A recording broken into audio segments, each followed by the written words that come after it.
What's up, guys? Ian and I are back. Another Trifecta Saturday, February 6th. It is Super Bowl Trifecta. Ian and I are ready to rock. He's got his Philadelphia onesie on. He's ready to rock. He wishes the Eagles were in there just 3 years ago. But let's get to it. First leg of the Trifecta. Let's just talk about the Super Bowl game. Chiefs going to Tampa. Tampa's hosting a home game. Are you kidding me? Tom Brady, 3.5-point underdog at home going up against Mahomes and those Chiefs. I said it over a month ago, guys. When the season ended, I told you Chiefs against Tampa, and the Chiefs are going to win. Now, what am I going to do? I'm going to take the money line. I'm not picking 3.5 Chiefs.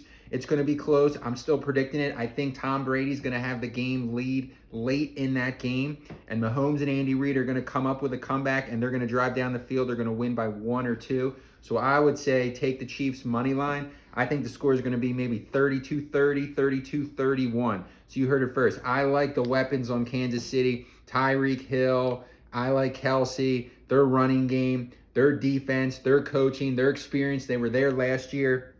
I know Brady and Gronk are on the other side. You got some old veterans that are good. They won it.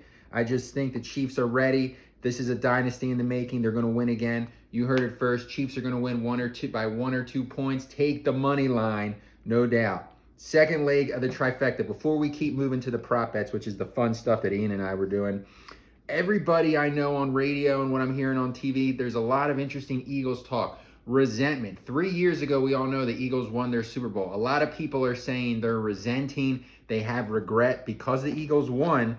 They feel now management has made such awful and bad decisions. They're never going to win again, and they regret winning the Super Bowl. I think that's hogwash. It's all crazy talk. Do you know you have to be so good and not good? You know, just being good is not good enough to win the Super Bowl, guys. It's crazy. You need to be lucky. Look at that season the Eagles had. Lightning in a bottle. Everything was clicking on all cylinders, and they got it going. The perfect time, the perfect storm, and it did. You remember Andy Reid, those 3 or 4 NFC Championship games. They lost to Carolina. They lost to the Rams. They lost to Tampa. They were so good. That year against Tampa, that team, they were ready to win the Super Bowl. They would have destroyed the Raiders. There is no doubt. But you got to be lucky too, guys. And if you have a bad game, a dud, that's what happens. It's so hard to get there, even if you're the top team. So just because, you know, the Eagles were there 3 years ago, there's no guarantee if they're good again, they're going to get back. So savor the victory. Enjoy it 3 years ago. We may not get back again, and I'm fine with that. You know, we had one. It was a historic game. It was an amazing game 3 years ago. If we don't do it, it's fine. But the NFL, unlike any other sport, guys, you go from worst to first in the matter of just one season. I'm not saying that's going to happen with the Eagles because it's not, but other teams, we've seen it happen. I think we're 2-3 years away, guys, from doing it if they rebuild right. And that means getting rid of Carson Wentz. There's now rumors, the Colts and the Bears. If I'm the Colts, I'm giving my first round pick, maybe in the 20s, and you do it. I do that in a second. The rumors are the Bears are believing Carson Wentz. Are they going to do it? 2 first-round picks? If that's the deal, Ian and I are like, let's do it, man. We're ready to rock. But if you can get at least a first-round pick for Carson Wentz, see ya, and then start the rebuild process, get the draft picks, build from the beginning, 2 to 3 years, they'll be just fine. So there you go. But now the fun stuff, guys. We all talk about the prop bets, Super Bowl. It's crazy. I don't do the Gatorade. I don't do the coin toss because it's too random and lucky, unlucky, whatever you want to call it. But let's talk about some good stuff that I see that you might want to do. First one, will a 2-point conversion be attempted in this game? Absolutely. I just told you this game is going to be a lot of points. The more touchdowns scored, the more chance to get that up or down with the points trajectory. You're going to see at least 1 2-point conversion, maybe 2. Will there be a 4th down successful conversion in this game? Yes, and there's going to be 2. Mahomes and Brady do it better than anybody. You're going to see at least 1. So bet the 4th down positive conversion. How about this one, guys?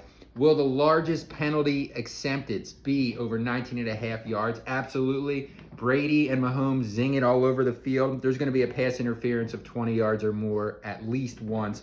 So you can take that to the bank. How about this? Will Travis Kelce have, bless you, that might be good luck. Will Travis Kelce have at least 1 touchdown in this game? Absolutely. Take that. Will Mahomes be the MVP? Absolutely. They're going to win this game. You can count on that. Will Tyreek Hill's largest pass be 27.5 yards or more? Absolutely. Tyreek Hill, so many yards post-catch reception. I think he's going to have 1 or 2 big ones. So those are the ones that I like, guys. So stay with that. See what those prop bet parlays in the Super Bowl. It's always good stuff if you want to do the coin toss. More power to you. And then some bonus trifecta because the football season's ending, so we're going to be hot and heavy in basketball, college, and the NBA. Let's talk Sixers. The East is a four-man race, guys. Sixers are in first right now. You got the Celtics, you got the Nets, and the Bucks. The Celtics are a great matchup for the Sixers because they're just too small. Sixers are big with Embiid and Howard, and they're long with Simmons. I just like the Sixers over the Celtics if they play them. It's not a good matchup for the Celtics. And then the Nets, the three-legged monster, Kyrie, Durant, and Harden. If they can't play any defense, not even a lick of defense, they're in trouble. The Sixers will match up well, and nobody can stop Embiid on that team, especially because they got rid of Jared Allen. I like the way the Sixers would match up. If the Nets can figure out a way to play some defense, they'd be trouble. But don't sleep on the Bucks. They were the favorite the last 2 years. Now they're the third or fourth team in the East. Nobody's talking about them. That may be the perfect recipe for them to do some damage. But I actually like what the Sixers are doing. They're deep. Tobias is playing his best basketball. Simmons is not scoring, but he's playing great defense. Embiid is an MVP quality player this year. If they finish in the top two in the East regular season, he's your MVP, no doubt. And then you got Dwight Howard off the bench. You got Maxey playing really well as a rookie. Shake Milton looking to be sixth man of the year.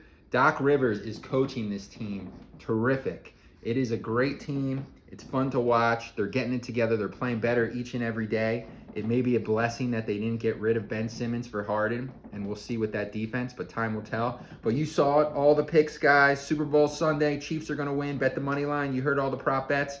We'll talk to you next week afterwards. We'll see what happens. V Productions, we're out of here.